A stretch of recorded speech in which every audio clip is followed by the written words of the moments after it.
तो आज के इस वीडियो में हम लोग बात करने वाले हैं नियो ईगोइस्ट लीग के बारे में।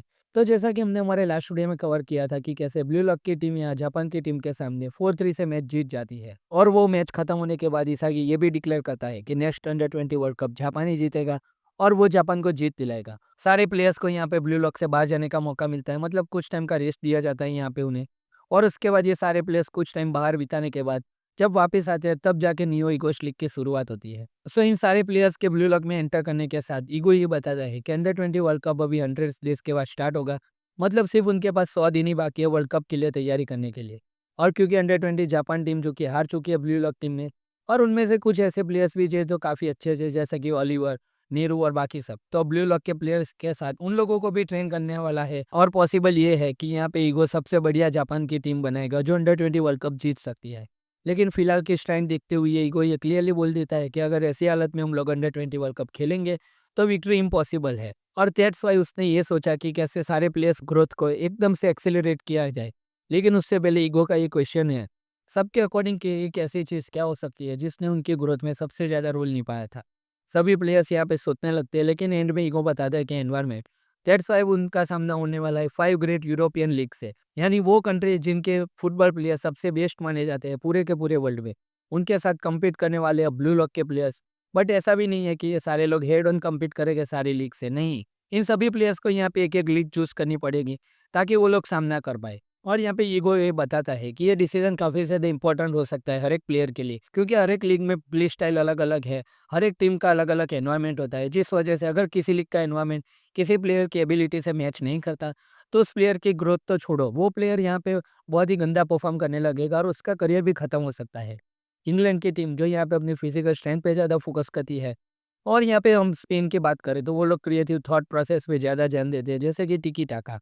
इटाली जहाँ पे वो लोग टैक्टिक्स मतलब कि प्री डिटरमाइंड वे खेलते हैं और टीम वर्क को ज़्यादा इंपॉर्टेंट देते हैं। और इसके बाद आती है फ्रेंच लीग जो नए प्लेयर्स पे ज़्यादा फोकस करती है और जो लोग यंगस्टर को ज़्यादा चांस देते हैं। और यहाँ पे फ्रांस की लीग सबसे ज़्यादा पैसा भी प्रोवाइड करती है सारे प्लेयर्स को। और लास्ट में आती है जर्मनी जो लॉजिकल थिंकिंग के ऊपर फोकस करती है, एडेप्टिव सिचुएशन का टाइप का फुटबॉल खेलते हैं। और यहाँ पे करंटली वर्ल्ड का सबसे बेस्ट फुटबॉल प्लेयर नोएल नोवा भी जर्मनी के बास्टर्न म्यूनसन क्लब में ही है। उसके बाद सारे के सारे प्लेयर्स एक एक करके अपनी लीग चूज करते हैं। जैसे भी सबसे पहले इगाराशु जर्मनी चूज़ करता है, ओटो या स्पेन चूज़ करता है, आरयू इटली चूज़ करता है, जंटेट्सु फ्रांस चूज़ करता है, यहाँ पे चिगिरी, नागी, रियो इंग्लैंड चूज़ करते हैं, माचिरा यहाँ पे स्पेन के एफसी बारसा को चूज़ करता है, रिनो शिदो फ्रांस, बारो इटली और आखिर में अपने इसागी चूज़ करना है यहाँ पे जर्मनी। उसके बाद ये सारे लोग नेक्स्ट रूम में जाते हैं, यानी जो लीग सबने चूज़ की थी, उन सारी लीग के अलग-अलग रूम्स हैं यहाँ पे। और यहाँ पे उन लोगों को ऐसा ही लग रहा था कि हम लोगों ने जो कंट्री चूज़ की थी हमें उस कंट्री में जाके खेलने का चांस मिलेगा। लेकिन यहाँ पे ईगो उन लोगों के दिमाग से खेलता है।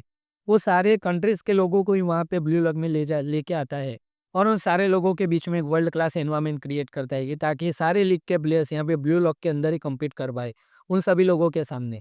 और क्योंकि जर्मनी की स्ट्रॉन्गेस्ट टीम आने वाली थी यहाँ पे, तो ऑब्वियस है कि जर्मनी का सबसे बेस्ट स्ट्राइकर और वर्ल्ड का अभी का सबसे परफेक्ट प्लेयर नोएल नोवा भी वहाँ पे आने वाला है, जिससे फेस टू फेस देख के इसाकी बिल्कुल भी शॉक हो जाता है यहाँ पे। क्योंकि इसाकी बचपन से देखते आ रहा है नोएल नोवा को और उसको एक हीरो की तरह मानता है और आज उसी की टीम में वो खेलने वाला है, तो आप समझ सकते हो कि उसका एक्साइटमेंट लेवल क्या होगा। उसके बाद हमें हर एक टीम का बेस्ट प्लेयर दिखाया जाता है, जिसे तुम मास्टर स्ट्राइकर भी बोल सकते हैं यहाँ पे। जैसे कि इंग्लैंड का था प्रिंस, स्पेन का था लाविनियो, इटली का था स्नॉफी और फ्रांस का था लॉकी। इसके बाद ईगो यहाँ पे पूरे के पूरे फेज टू की यहाँ पे डिटेल्स एक्सप्लेन करता है सभी प्लेयर्स को। सबसे पहले हर एक टीम में से ब्लू लॉक के प्लेयर्स और जो उस टीम के रेगुलर प्लेयर थे वो एक साथ मास्टर के अंडर ट्रेनिंग करेंगे। और क्योंकि फुटबॉल में ऑब्वियसली 11 प्लेयर्स ही खेल सकते हैं, तो सभी प्लेयर्स को अपनी अपनी वर्थ प्रूव करनी पड़ेगी और प्लेइंग 11 में अपनी जगह बनानी पड़ेगी एज अ रेगुलर प्लेयर जिससे वो मैच में खेल सके।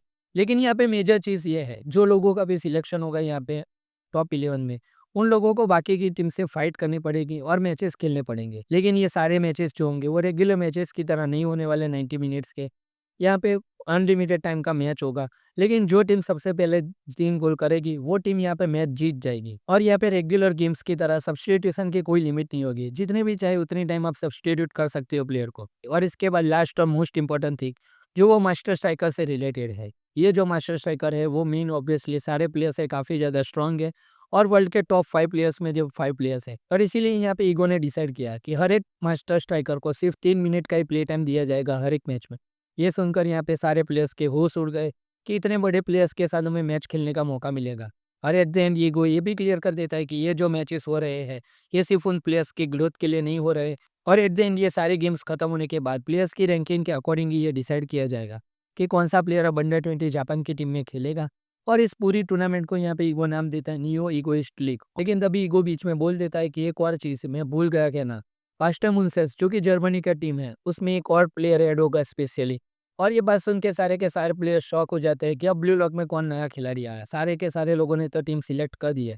इस पे ईगो एक्सप्लेन करता है कि जितने भी प्लेयर्स तुम अभी देख रहे हो ब्लू लॉक में, वो प्राइमरी रास्ते पे ही यहाँ आए हैं। लेकिन अभी जो प्लेयर ऐड ऑन होने वाला है, उसने अलग रास्ता अपनाया है।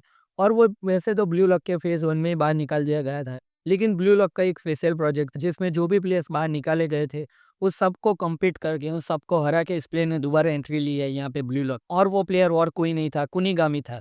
उसको वहाँ देखने के बाद सभी के सभी लोग शॉक में हो जाते हैं, स्पेशली इशागी, क्योंकि जब उसको निकाला गया था सबसे ज़्यादा दुखी इशागी ही हुआ था। और इस एक्सप्लेनेशन के तुरंत बाद सारे के सारे प्लेयर्स को, ब्लू लॉक प्लेयर्स और बास्टन मुनसन के प्लेयर को, एक दूसरे से कम्पीट करना पड़ता है एक ऑब्स्टेकल कोर्स में। इसमें बास्टन मुनसन के प्लेयर काफ़ी अच्छा परफॉर्म कर रहे थे और ब्लू लॉक के प्लेयर बहुत ही बिलो एवरेज परफॉर्म कर रहे थे। सिर्फ एक प्लेयर को छोड़ के, जो कि था कुनिगामी, जो कि उनको हेड ऑन कम्पीट कर रहा था। और ये सारे ऑब्स्टेकल्स होते हैं, उसमें सबसे पहला था स्ट्रेट डैश यानी 100 मीटर स्प्रिंट। उसके बाद क्लाइंबिंग डैश यानी एलिवेटर फ्लोर पे दौड़ना, फिर ladder sprint, then step jumps और एंड में फुटबॉल के साथ ड्रिबल और शूट करना। जब इसागी ये सब करने में लगा हुआ था है, तो एक बंदा ऑलरेडी ये सारे कोर्सेज को कंप्लीट कर चुका था और उसका नाम था काइसर।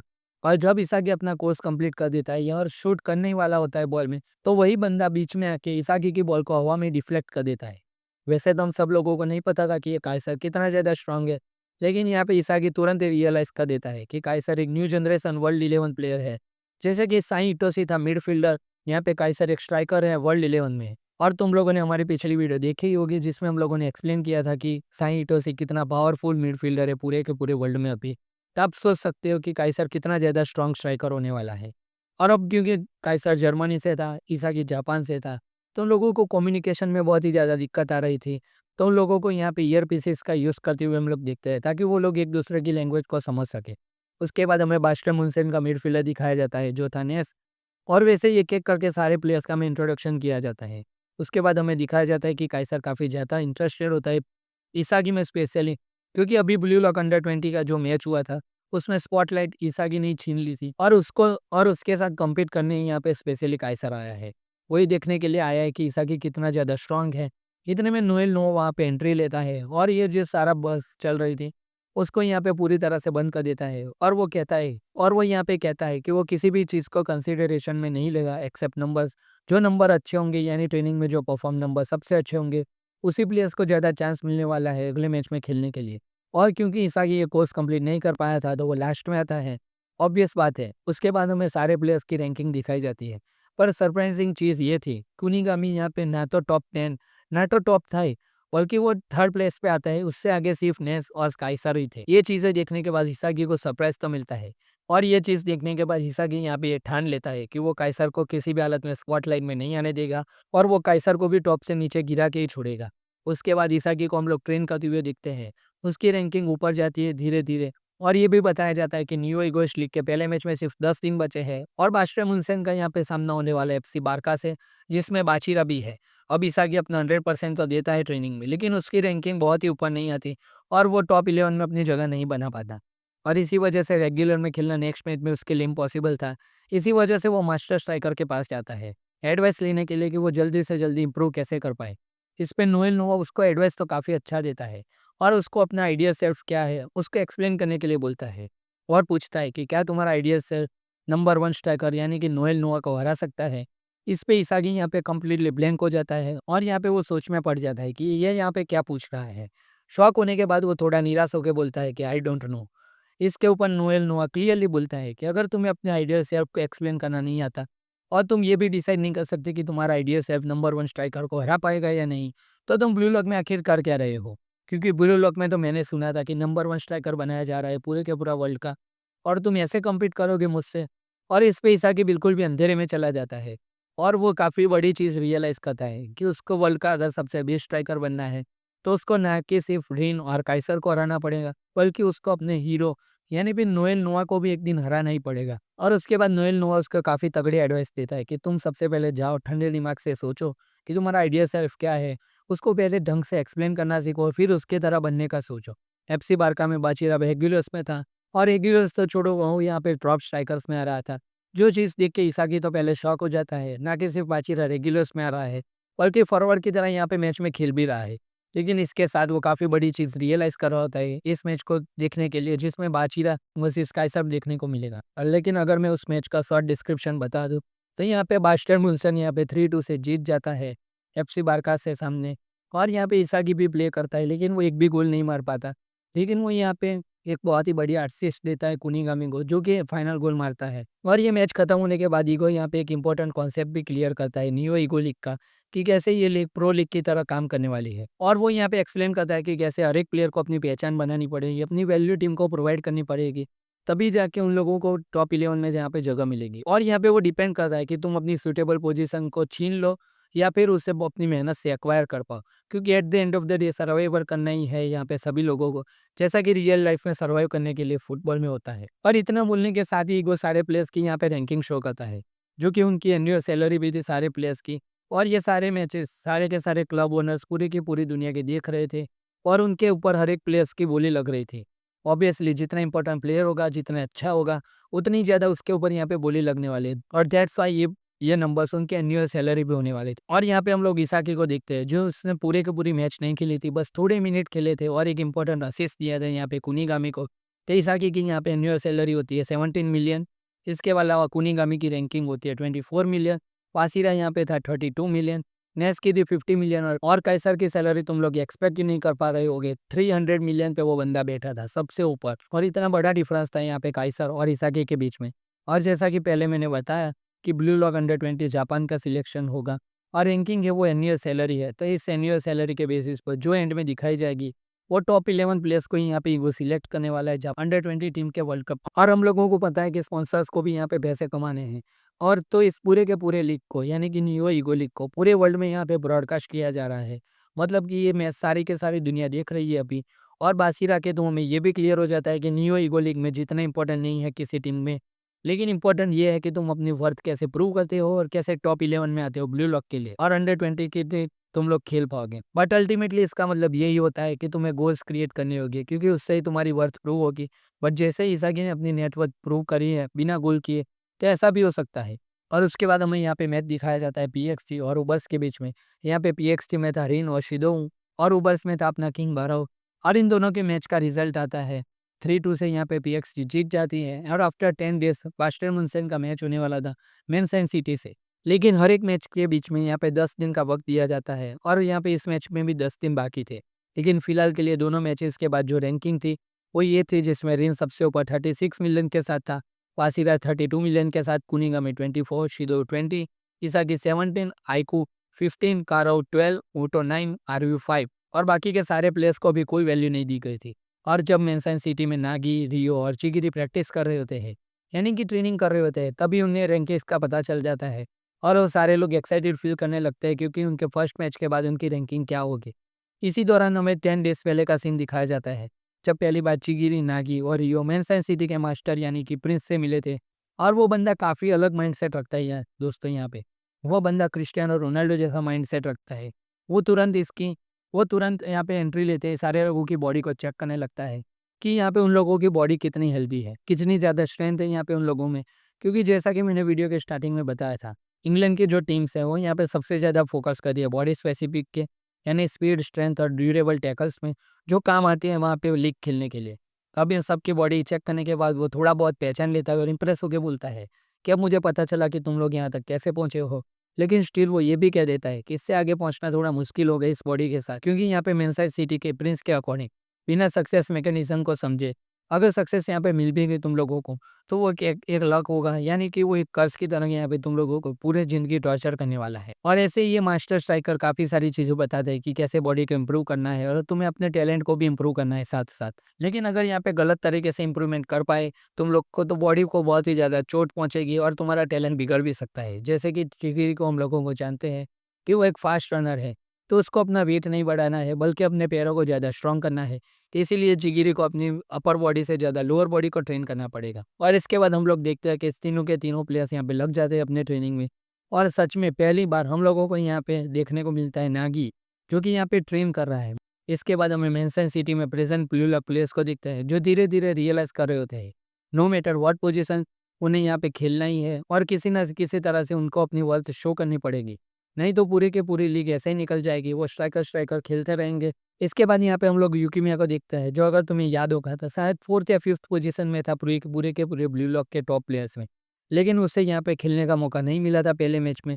और अगर तुम लोग पता हो तो इसागी को यहाँ पे पहली मैच में खेलने का मौका मिला था, तो वो यहाँ पे बहुत ही गुस्से में था कि इसागी को मौका क्यों मिला। और हम लोगों को यहाँ पे पता चलता है कि सारे के सारे स्पॉन्सर्स की यहाँ पे एक डिमांड थी कि ब्लू लॉक के हीरो को यहाँ पे सबसे पहला मैच खेलने का मौका मिलना चाहिए।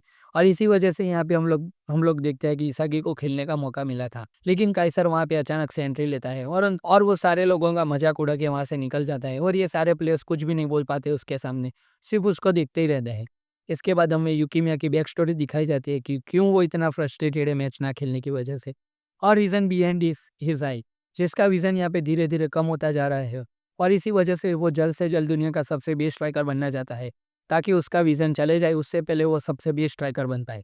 इसके बाद 10 दिन निकल जाते हैं ट्रेनिंग के और एट द एंड रेगुलर्स की अनाउंसमेंट होती है।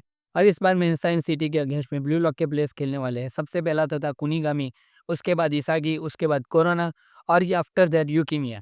और एट द एंड यहाँ पे गगामारू भी खेलने वाला है, लेकिन एज़ अ स्ट्राइकर नहीं, वो अपनी सबसे बढ़िया पोजीशन गोलकीपर की तरह खेलने वाला है। और इसी के साथ मैनचेस्टर सिटी की फाइट होती है बास्टन मुनसेन से। एंड ट्रस्ट मी, अगर मैं यहाँ पे बोलूँ तो इस मैच में हमें 2 प्लेयर्स का सबसे ज़्यादा इंपॉर्टेंस दी जाती है। एक इसाकी, जिसको यहाँ पे अपना सबसे बड़ा वेपन मिल जाता है मेटाविज़न, और दूसरा था नागी। और इस मैच को देखने के बाद हम लोगों को पता चल जाता है कि अगर नागी ने फुटबॉल को सीरियसली लेना चालू कर दिया, तो वो बंदा वर्ल्ड का सबसे बेस्ट स्ट्राइकर बन सकता है, उसकी पोजीशन कोई नहीं छीन सकता। और एट द एंड अगर मैं आपको शॉर्ट डिस्क्रिप्शन में बता दूँ, तो यहाँ पे बास्टन मुनसेन 3-2 से जीत जाता है। और यहाँ पे मैच खत्म होने के बाद काइसर फाइनली इसाकी को अपना ट्रू अपोनेंट मान लेता है, क्योंकि काइसर की नज़र में अब इसाकी अपनी वर्थ प्रूव कर चुका है इस मैच के बाद। और इसके बाद हमें न्यू ईगोइस्ट लीग का सबसे बेस्ट स्ट्राइकर नोएल नोआ दिखाया जाता है, जो कि काफ़ी क्यूरियस था इसाकी से रिलेटेड कि कैसे वो मैनचेस्टर सिटी के अगेंस्ट इतना अच्छा खेल पाया, जिस पे इसाकी उसे एक्सप्लेन करता है मेटाविजन के बारे में कि कितनी अच्छी तरीके से वो फील्ड को एनालाइज कर सकता है इस मेटाविजन के थ्रू। और इन्हीं बातों के बीच में यहाँ पे नोएल नोआ ये बता देता है कि जिनपाची ईगो, जो सारे के सारे ब्लू लॉक के भी प्लेयर्स को मैनेज कर रहा है, वो किसी टाइम पे यहाँ पे नोएल नोआ का सबसे बड़ा राइवल रह चुका है, जिसे सुनने के बाद यहाँ पे इसागी शॉक हो जाता है। इसके बाद हमें रैंकिंग स्लो करी जाती है धीरे-धीरे, जो कि पूरे की पूरी ये लिस्ट थी।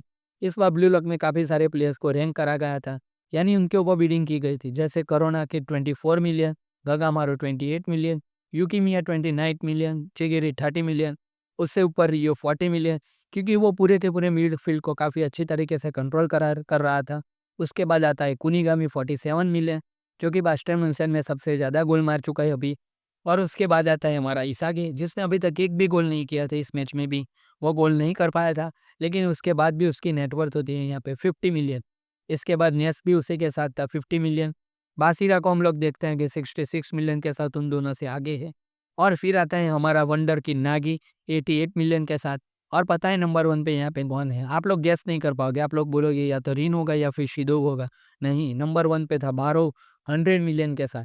और ये चीज़ देखने के बाद इसागी बिल्कुल भी अंधेरे में चला जाता है। और ये चीज़ देखने के बाद यहाँ पे इसागी अंधेरे में चला जाता है कि ये क्या हुआ?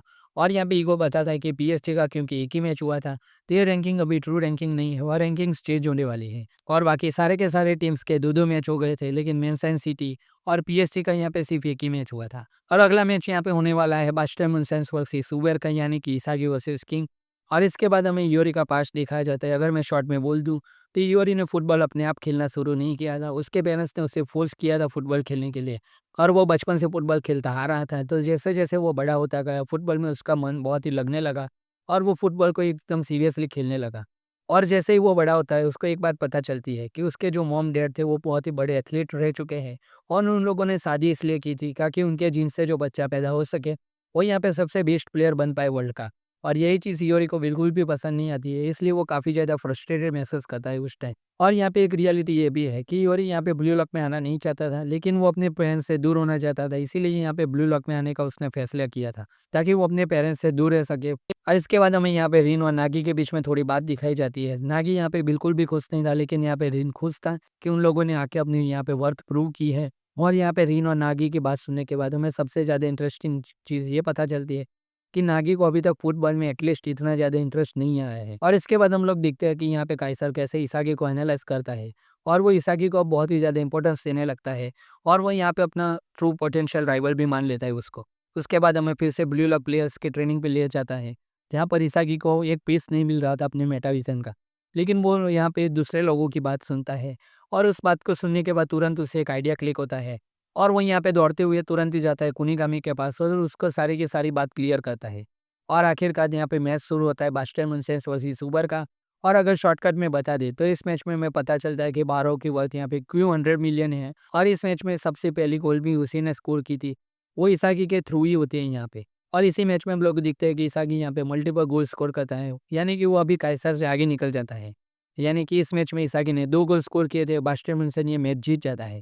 उसके बाद हमें पीएसयू वर्सेस मैनचेस्टर सिटी की ग्लिम्स दिखाई जाती है, जिसमें यहाँ पे तीनों के तीनों गोल्स आप लोग मान नहीं सकते, लेकिन रिन ने ही मारे थे।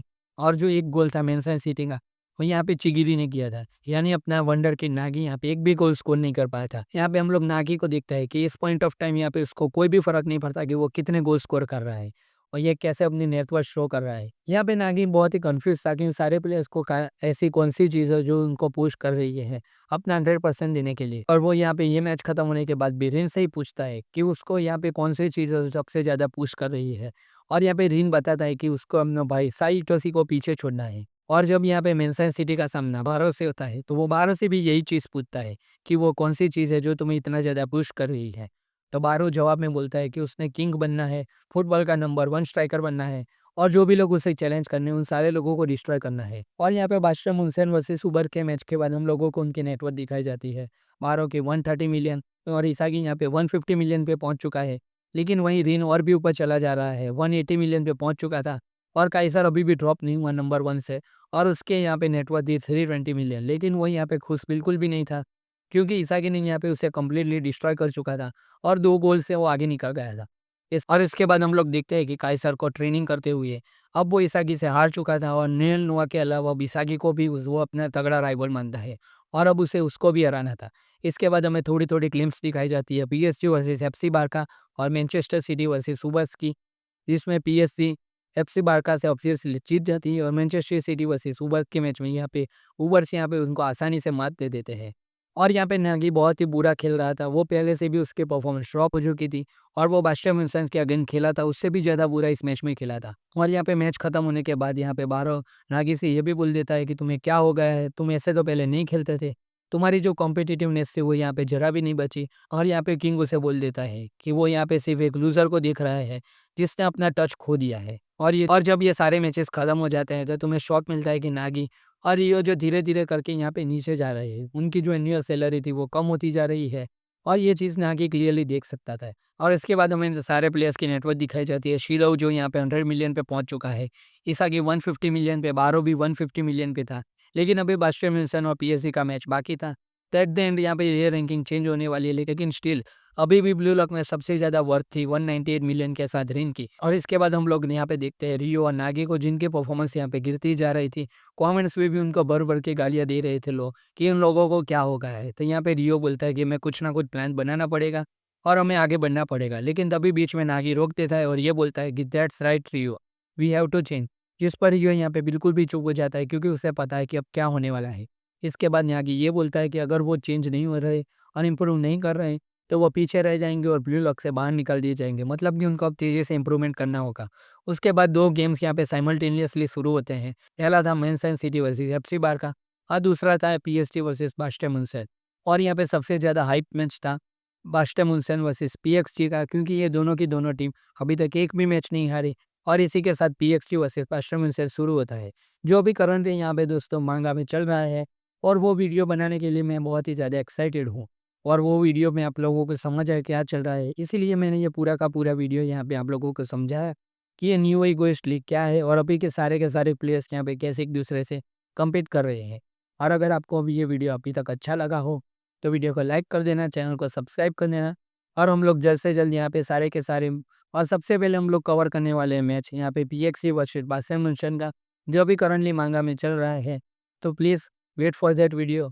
और अगर आप लोगों को वीडियो अभी तक पसंद आया हो तो वीडियो को दबा के लाइक कर दीजिए, चैनल को सब्सक्राइब कर दीजिए और ये वीडियो ज़्यादा से ज़्यादा लोगों तक फैला दीजिए। Thank you so much.